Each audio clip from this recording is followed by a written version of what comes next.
Looks live. Live. Look at that. Hooray. Hello. A few technical problems there, which caused us a little bit of an issue. Sorry, but we fixed it. We fixed it. This is only our fourth. So tonight we've got special guest Dan Subani, who runs the Sandown Airport at the Isle of Wight. Soon, I think, going to get renamed to Dan Down or something. We're looking at the campaign we've just launched, which is Get Britain Flying Again. We're talking about opening up the Flyer Club membership pages, which, fingers crossed, everyone, is tomorrow. And then we're going to chat about the next issue. And then we're going to wrap up so you can all go clap. So let's see if I got that bit right. Hello, everybody. How are you all doing? Hi there. Hello. Doing great, thanks. Good. So without further ado, as there's an awful lot to get through tonight, I'm going to hand over to Dave, who's going to grill Dan, who's usually grilling chicken. So, Dan, tell us what the past week has been like at your airfield. Well, the past week has been absolutely manic. Fortunately, we managed to spend a couple of weeks before we were all allowed to fly again, getting the place sort of COVID ready, as I call it, with social distancing and stuff. But it's been absolutely crazy. It looks like everyone in the country has visited us in the last few days, and there's no sign of let up yet. I think we've got a couple of days of less favourable weather ahead, so I might be able to get a rest. But it's been fantastic. Absolutely fantastic. Everyone's followed our guidelines. It's all been safe. Everyone's been fed. I've got to fire up our Spitfire barbecue, and I absolutely love it, despite being extremely tired. But I've got a beer here, and you know that says it all, really. Happy days. I've got a stale coffee. Oh dear. So, how have you coped with social distancing? And what have you had to do to make it safe? Okay, so the important thing was to actually just sit down and do risk assessments, which with a name like Dangerous Dan doesn't come easily. But you know, this is a serious thing that's happening in our country, and I think as you know, as the operator of one of the busiest airfields in the country, it's our responsibility to actually to put in place measures that keep people safe. So what we did was we moved all our benches outside of our cafe. Because obviously the cafe isn't legally allowed to function airside, and we spread them out 5 meters apart. We put a dustbin with each bench and a sanitizing bag with sanitizing tissues on each bench as well. The idea of the 5 meter spacing is that 2 people get up from a bench at the same time and on opposite benches. They've still got a 2 meter space between them. We've also put a perspex screen outside the outside bar area of our cafe garden to obviously keep our staff safe. We've put an online system in place where people can actually pay for their landing fees, tell us what time they're landing, and order food, which we can offer as a takeaway service to be consumed airside without needing to actually interact with anyone at all. That's actually proved to be a really, really good system. It even prints a ticket out in our tower with their registration and their name saying they paid their landing fee. So our tower operators don't even need to interact with them at all. Half an hour before they land, the kitchen gets a ticket and the tower gets a ticket. We put a one-way system in the cafe area so people can use the toilets with a waiting bay. Sanitizing tissues again everywhere in the inside the cafe area, outside the toilets, and we're asking everyone to clean everything they've touched when they leave, and we put a one-way system, so you come in the front door, out the side door. We've also asked people not to leave site to protect the Isle of Wight residents. 140,000 people on the Isle of Wight, 70% at risk, only I think 180 odd cases at the moment, and basically the Isle of Wight is locked down for tourism, quite rightly so. So we're asking our guests, our visitors, not to leave site.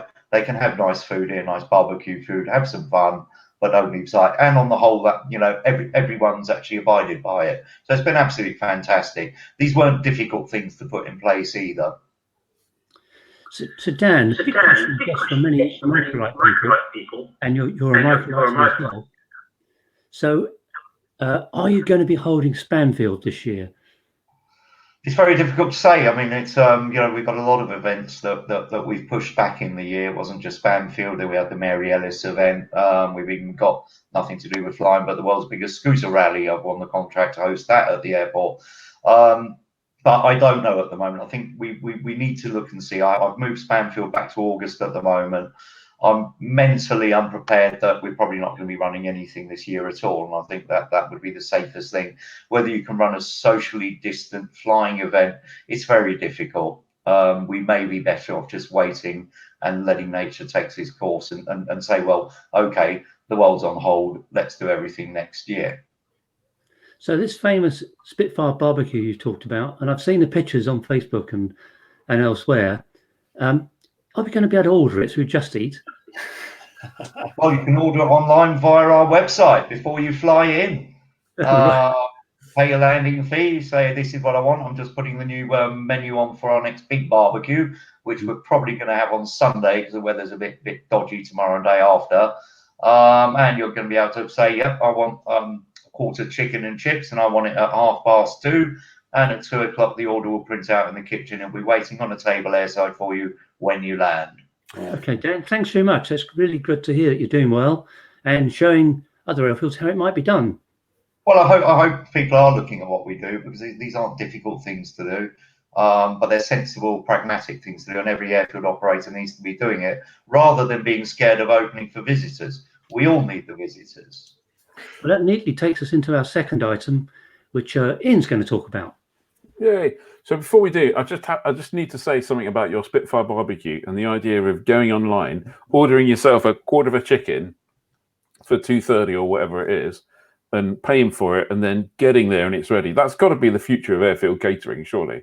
Has to be. Yeah, and the landing fees as well. Pay everything up front, no hassle. That's what people want most of the time, isn't it? No hassle, good food, not waiting around forever. Benefit of being a techie. What could possibly go wrong? And is it? I'm going to run through. We're just about to launch, or we have launched today, a campaign, Get Britain Flying Again, really. So the idea is, clearly there's been an awful lot of time where we haven't been flying, and that's not a good thing for airfields. It's not a good thing for maintenance people. It's not a good thing for fuel. It's not a good thing for restaurants. It's not a good thing for anyone. And we really need to, A, get flying, and then B, go out there and create a bit more of a buzz and get the industry turning again, a bit like you've been doing at Sandown, really. So we have got free landing fees in the magazine, and I realise at a time like this, they can be a little bit contentious. So what we're saying is, yeah, it's a free landing fee. Use that to choose your destination. Go somewhere, but don't go somewhere on the cheap. Go spend some money. Go buy some fuel. If there's food available, go buy some food.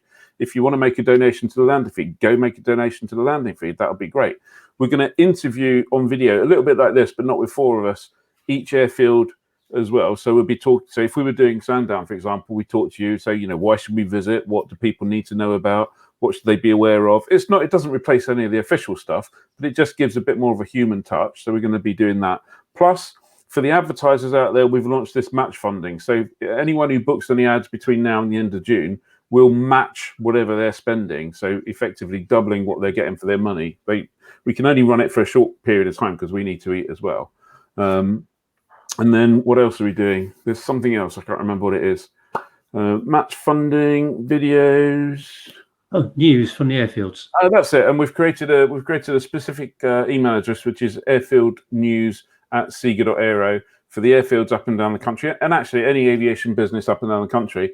Get on the email. Tell us what you're doing. Give us your news. Let us help. We would like to help you spread the word. We'll spread the word on your behalf. If you get us some good news, we'll get it out there. So that's what we're doing with our Get Britain Flying Again. Just really, as we've all been kind of like hemmed in, and I went flying this week for the first time since February, I think, which is a real result. We need to get people out. We need to get people spending. We need to get the whole market back to being buoyant, really, but within the confines of being sensible about it. Clearly. So is anything there that you don't like? Anything there you do like? Anything you think we should be doing that we're not doing? I think it's fantastic, actually. I think what you guys are doing, helping promote aviation, anything that helps promote aviation can't be a bad thing, can it? So well done to you guys. You hope not. Yeah. Talking of which, I forgot there's something else that we're doing, and hopefully if we can beat our little IT ducks to get in the vaguely straight row, sometime around tomorrow lunchtime-ish. I probably shouldn't really have committed to a time, but a bit late now. We're gonna open up the Flyer Club membership pages with all the benefits and stuff that brings, and people will log on and hopefully see all of the good stuff. And if people don't see all the good stuff and want to be members, they can join as well. So that will be going live tomorrow lunchtime. Fingers crossed for us. And if it doesn't go live tomorrow lunchtime, it will go live soon afterwards. Please, I hope. Some wood quickly. Touch wood. That's good. So that's what we're doing. I'm just going to interject in the comments. We're being rated on in order of lockdown haircuts. Oh, really? I figure fourth. I wish I could have a bloody haircut. I've got a little monk's patch growing at the back somewhere. This is a busy airfield haircut on the beard. Yeah. I'm not brave enough to cut mine yet. You got an old basin hanging around, haven't you? An old bowl. Yeah. Did you see Simon Rapkin, who used to be involved in Airability? He's one of the great guys at Airability. Last Saturday he had a charity thing live on Facebook where his wife shaved his head, and he raised over £1,000 for the charity he's working for there. So. Wow. I can see there's a huge amount of enthusiasm amongst the flyer team for the live shaving your head. No. Yeah, I think us two. It's a bit late for us, isn't it now? Yeah, it is for me. This is quite long for me. Shave. Oh, where are we doing? How are we doing on time? I need to get myself a clock. We're doing pretty well, actually, aren't we? Yeah. So what's in the next issue, Ed? What's in the next issue? I can tell you that if you look behind me on the monitor, Mark Hales is talking to David Beale, who built that fantastic Mugel. Clearly, with something like a Mugel, if you decide you want something like that, there's just there's I think there's only one other one around. So that if that's your dream, then you really just have to create it yourself. So I've given Mark the challenge of talking to David, and I know that they're having a socially distanced conversation coming up soon.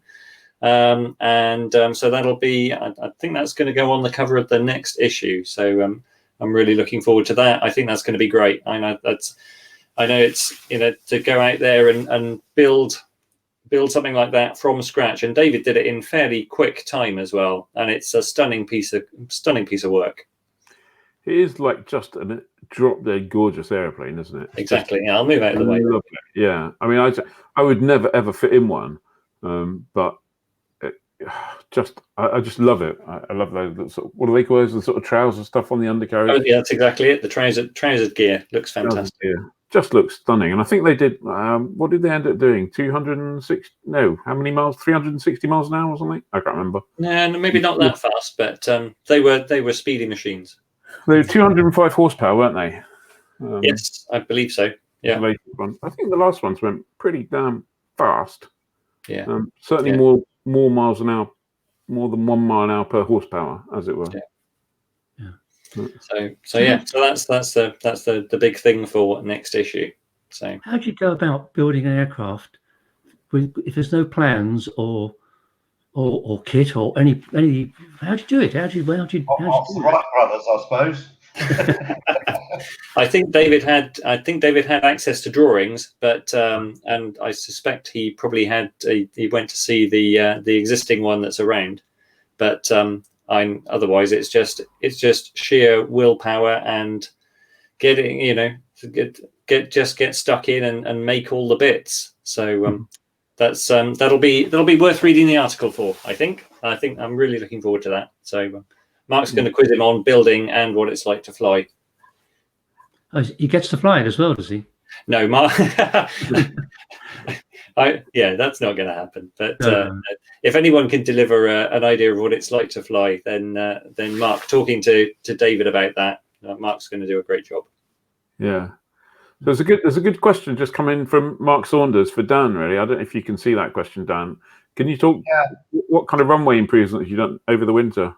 Yeah, as many people know, another one of my sort of nutty projects was to see if I could fix the waterlogging problems that Sandown and many other airfields have had we've had it for 80 years. But I'm not 80 years old, I must say, but it's a big problem. We've been closed on average 4 months a year for waterlogging, which obviously doesn't help very much in the current situation. And I really wanted to find a way of fixing it. So as many people know, I recycled an AstroTurf hockey pitch, and I turned it into a runway. People thought I was completely bonkers, which obviously I am, but it works. And now it actually works. So we've extended that from 200 meters to 430 meters now. And we've basically tapered in both ends of the thresholds to meet the main runway. The three end of our runway stays dry year round. So the hope is that we're actually going to have a full length runway with only the wet, sort of soggy area having the AstroTurf. But actually, if you can't land in 430 meters, you shouldn't be flying. Just a personal view.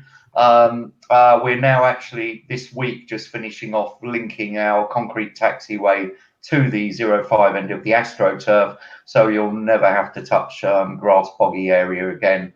You can then taxi up to the towards where the fuel pumps are, and where we give you cans for fuel as well. Hopefully this is going to keep us operating, if only ticking over. I know the larger aircraft in Millwind are going to struggle. I was only joking. But this is it's a fundamentally different thing we've done. As people have now been landing on the AstroTurf, they were quite rightly quite nervous, because who's landed on a hockey pitch? But it works, and I think people are now landing on it. Second you've landed on it the first time, you're never going to land on the grass again. We were just looking at people today. The people have used the AstroTurf before won't land on the grass. It's better than concrete, it's better than grass, and it's better than asphalt. It's got a little bit of give, and it's fully draining. You can watch the water just hitting it and disappearing. Some people have asked me if it becomes slippery when it's wet, and that's a question that a lot of people ask me. You can skid on a dry beach, you can't skid on a wet beach. The AstroTurf is effectively 25 millimeters of sand held in place by plastic, so you can't skid on it. It becomes more abrasive, and your braking action becomes far more effective the wetter it becomes.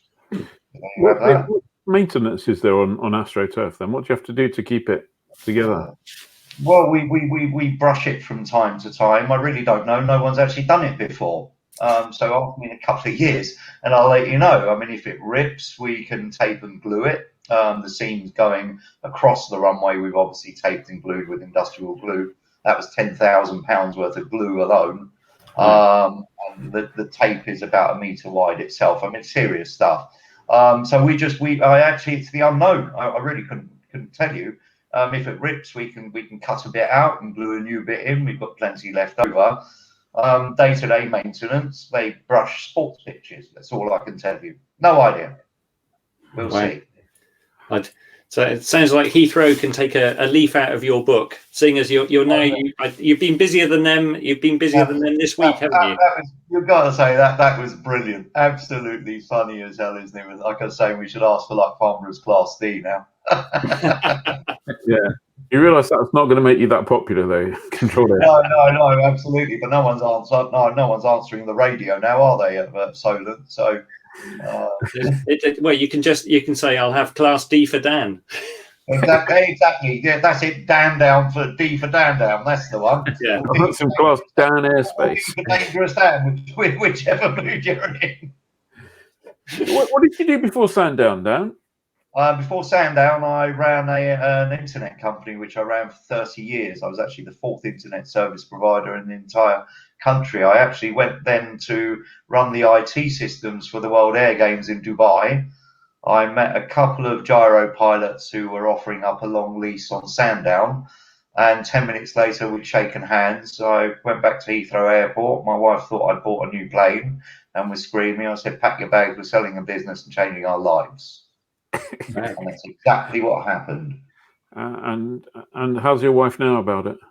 She loves it here. We got out of London.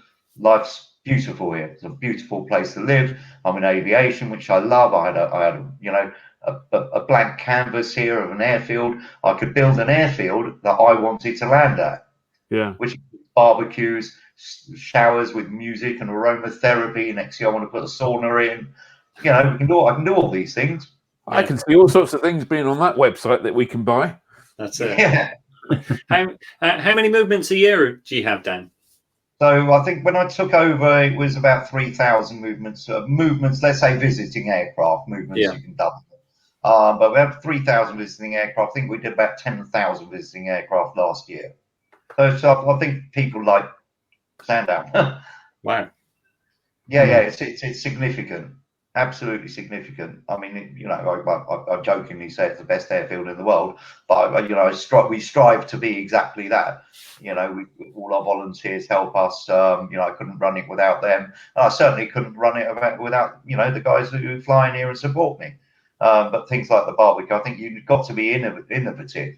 I used to fly to lots of places, just have a cup of tea and a cake and then sod off. Well, there's no reason for me to stay there and spend money.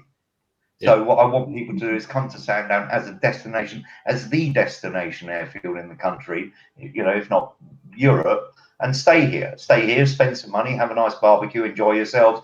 You know, hopefully we'll be able to start resuming camping soon. And then, you know, you spend money in the bar at night and, you know, you'll have a nice shower and, you know, give people the facilities. There's no reason that airfields need to be a bloody dump anymore. I don't know why that's always the case. Yeah. In terms of when all this is sort of in the rearview mirror and we don't have to worry about it anymore, when how easy is it to get elsewhere on the Isle of Wight from Sandown? Oh, it's extremely easy. I mean, we've got a lot of taxi numbers. We've got relationships with lots of taxis. I've got electric bikes you can hire. I've got standard bikes, and I'm going to expand upon that as well. That was actually one of the first things I did, is say, well, actually, you know, let's give people some transport so they can get around. There's a bus stop right outside as well, 5 minutes to the beach. It's fantastic. It sounds like when this is all done and dusted, we should have a little flyer club meeting at Sandown, really. A flyer club barbecue. I think so. Wingley are going to be doing a big thing here, even though we don't accept Wingley flights that originate from here and land back here, simply because of the undermines of the schools we've got that rely on the pleasure flights. We've got a good relationship with Wingley, and they're going to be doing a very large fly-in here as well. I mean, we've got all the facilities on site. Fantastic. Before we get too waylaid, I don't know if we got anything else, or if we got time just to have a quick look at the news. Yep, there's a quick question for Dan. Has Dan thought about chalets on site for air tourism? Again, it was one of the things that was on my bucket list to start with when I came here. Unfortunately, I did put in for planning permission for 10 camping pods, and the council refused. Now, that was 4 years ago. I've got a very, very good relationship with the council, and I'm certainly going to be revisiting the accommodation side of things as soon as I can, or as soon as we get through this and get back to a situation where we've got a few quid in the bank. Yeah. Nice. Until then, you're free to camp. Great. So I just wanted to pass a little quick comment. I mean, obviously, Sandown's a great grassroots air. Oh, what have I done? Who's gone? You've broken it.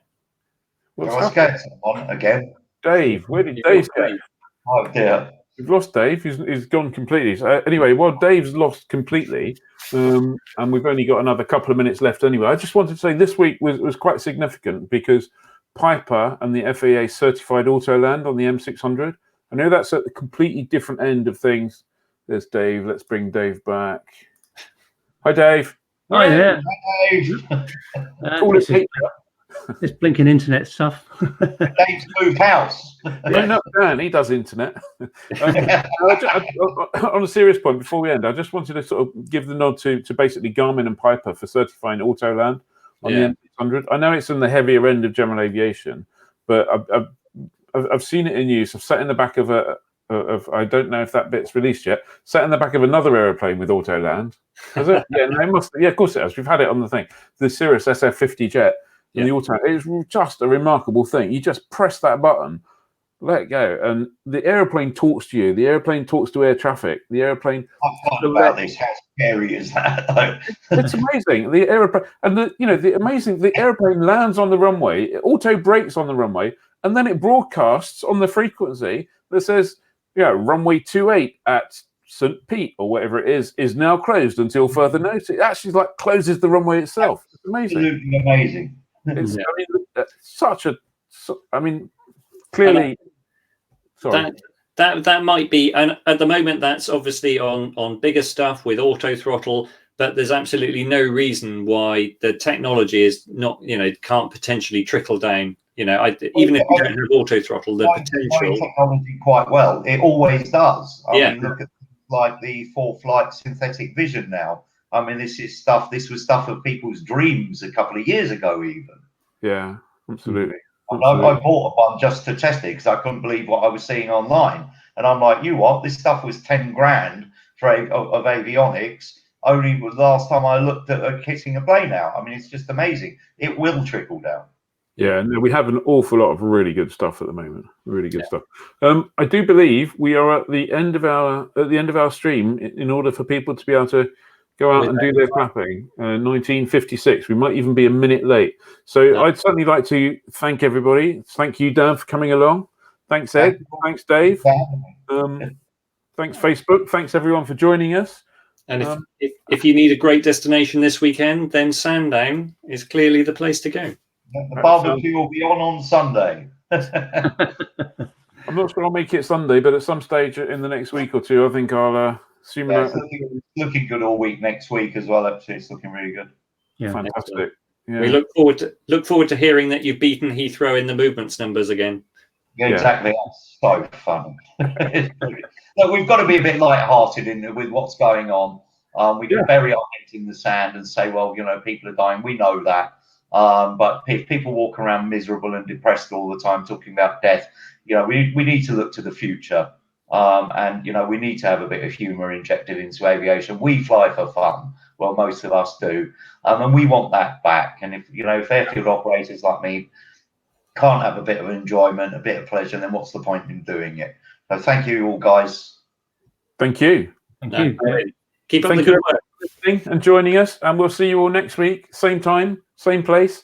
Thanks very much. Okay, have a good evening, everyone. Cheers. Stay safe. Bye.